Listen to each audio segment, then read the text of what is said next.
Hi everybody, it's James here from The Anvil. I hope everybody's doing really well. Welcome back to my channel. It is Opposition Uncovered time, and West Ham's next game is at home to Steven Gerrard's Aston Villa. A game that has seen its fair share of ups and downs over the last few seasons. I can remember the last day of the 2019-20 season when Aston Villa needed just 1 point and hoped for other results to go in their favour to stay up. Now, they drew 1-1 at the London Stadium and survived. After that, they spent £100 million in a transfer window and became a real threat in the top half of the Premier League table.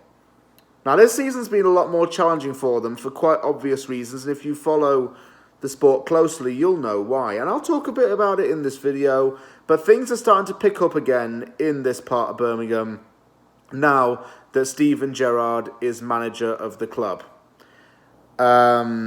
It's a really difficult, well, not difficult's not the word, rather. I would say it's a really tough time to play Aston Villa, given the last 3 games have been 3 straight wins and have kept 3 straight clean sheets.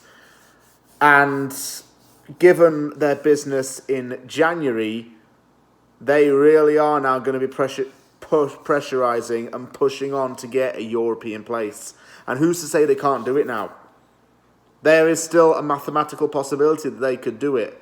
And given our recent form in this league, and that things aren't looking good because of how we chose to not spend money in January, you know, it shows a big contrast, if you ask me. Every time we played Villa, there's always been something good to talk about. Whether it be a controversial last-minute VAR decision going against Villa, or Jesse Lingard's brace, or the demolition that happened last October. Anything and everything can happen in these kind of games. So I do expect a fair share of entertainment. I can tell you that, for sure. Aston Villa's form in this season in a nutshell. Well, when we played them back in October, things weren't looking good. They'd lost 4 in a row after we destroyed them 4-1. That soon became 5 in a row after a 1-0 loss to Southampton. That was the penultimate game which saw Dean Smith, a lifelong Aston Villa fan and Birmingham-born coach, sacked from the job as the manager of his boyhood club. Difficult for him, I'm sure, but I'm sure Villa fans can always appreciate what Dean Smith did and for how far he took the club. Soon after Smith was fired, Liverpool legend and then Rangers boss Steven Gerrard was approached for the vacancy. He accepted a position and got his dream to manage in the Premier League. Some critics and pundits said that Gerrard would have used his role as Rangers manager to eventually get the job at Liverpool. And who's to say that he won't do that in the future? But Aston Villa's a good starting point for him because it's a mid-table kind of club. There isn't too much pressure, nor is it too easy for him. It's a challenge that he can embrace. He's a young manager, and he's able to implement more liberal-minded philosophy onto a team. His time at Aston Villa started off really well, and he won the first 3 out of his first 6 games. And despite a little bit of a blip after the new year, which saw 1 win in 6, things picked up again.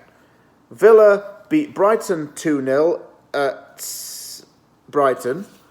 Aston Villa then destroyed Southampton 4-0 at Villa Park. And the most recent game was a away win at Leeds United in which Villa won 3-0. So in the last 3 games, that's 9 goals scored, 0 conceded. Tough, tight-knit defence, very creative and dominant midfield. But a strike force is where, well, that's not the main focal point right now. You would have thought that when Villa got rid of Grealish, the team would have fallen apart. And I must admit, he was a big piece of glue that held that team together and was a very important player for that team. His replacement was club record signing Emiliano Buendia from Norwich City, but Buendia hasn't quite lived up to the hype. So they decided to bring a familiar face back to the Premier League in what was and still is considered a massive coup for Villa. And this is where I come on to my 3 players that are the ones to watch. Up first, Philippe Coutinho. I would never have dreamed of him signing for Aston Villa on loan from Barcelona, but he did. And he's been absolutely fantastic for them. The effect that Coutinho's had on Villa is the effect that Lingard had on us at this point last season. What an absolute impact he's made. Oh my goodness. He's magical. Coutinho is just a magic player to have. He's intelligent, creative, flamboyant, dangerous in any attacking system. I think he's easily the best midfielders in the world, one of the best attacking midfielders of his generation. He is a player who plays like a true Brazilian should. And Gerrard and Coutinho have a very good understanding. They were teammates at Liverpool. They know each other. And I'm sure it's an honour for one to coach the other and for one to play under the other. Second player I'm going to talk about is another South American, Emiliano Martinez. In his first season with Aston Villa, he kept a club record 15 clean sheets and became the starting goalkeeper. It's not goaltender. I've been watching hockey on TV. I'm sorry, guys, but I've been watching ice hockey on TV. Sorry I said goaltender. No, naughty. It's goalkeeper. Martinez is a goalkeeper who plays football, and he is a good goalkeeper. Arsenal kind of missed out on what he could have had in terms of his potential and sold him to Aston Villa. Ever present for them in the league. He's an Argentina international that was part of the side that won the Copa America, and he eventually became a starting goalkeeper for his home country, which is quite an achievement in itself. He's gone from being like a 3rd and 4th choice goalkeeper at Arsenal and a player at risk of being loaned out a lot to an Argentinian international and a regular starter in the Premier League. So fair play to him. And third player I'm going to talk about is Ollie Watkins, who I think could do with getting out of Villa at the end of the season. He hasn't been as good this season. He's faced a lot of scrutiny for performances. He does have goals in him and he's had good moments. But at the same time, he has not been as consistent this season, and it has shown at times with this team. He's a good striker, okay, and I think that if he were to come to West Ham, he would ball for us. Him and Saïd Benrahma would be reunited again. And, he's a good striker, so one of the most highly rated in the Championship at the time of his departure. But, he can still score goals and he's got that threat about him. He's just been a bit off this season is what I'm trying to say. He had 14 goals his first season in the Premier League. Not as much this season, although he is Villa's leading goal scorer, no competitions. I like him a lot. I'd love him at West Ham. Yeah, Villa fans, make of that what you will. As for a player who played for both, only one name comes to mind. When I first started supporting West Ham, this guy was it. And that guy is Nigel Reo-Coker.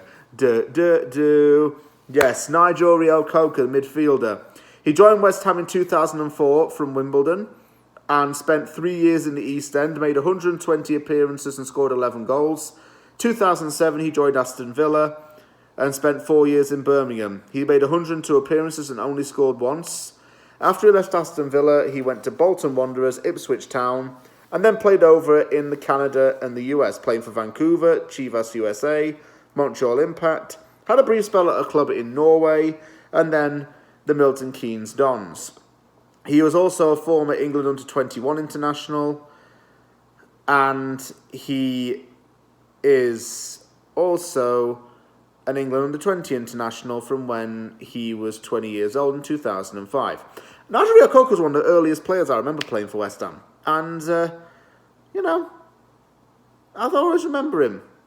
really, as part of that survival team at Old Trafford. That's how I remember him. I remember him in a good way, and the chant as well, to remember his name. As for my score prediction in this, really want West Ham to get a win, but with Villa as they are on this newfound winning streak and with the confidence high, I think a draw is what I'm going to have to go for. I'm going to say 2-2. I can see Villa getting a couple of goals against us. Our defence is leaky. Theirs is tight-knit. I think we're going to have to change things up. I would like to see Vlasic and Benrahma playing. I would be tempted to pull Souček out because I think he's been careless in his last few games. Lanzini's a hit-and-miss decision. We've got to make changes. Vlasic, I think, is good enough to start this game, but play him as a number 10 role. Have Benrahma out on the wing. I want to see how we go about this game, but we need to get a win because even though I said draw, every point's going to count from now until the end of the season. If we want to get Europe again, we need to be beating lower teams. No disrespect to Villa, but that's what we need to be doing. Thank you very much for watching this video. If you liked the video, hit the like button and don't forget to sub for more content. Take care, everyone, and I'll see you all soon.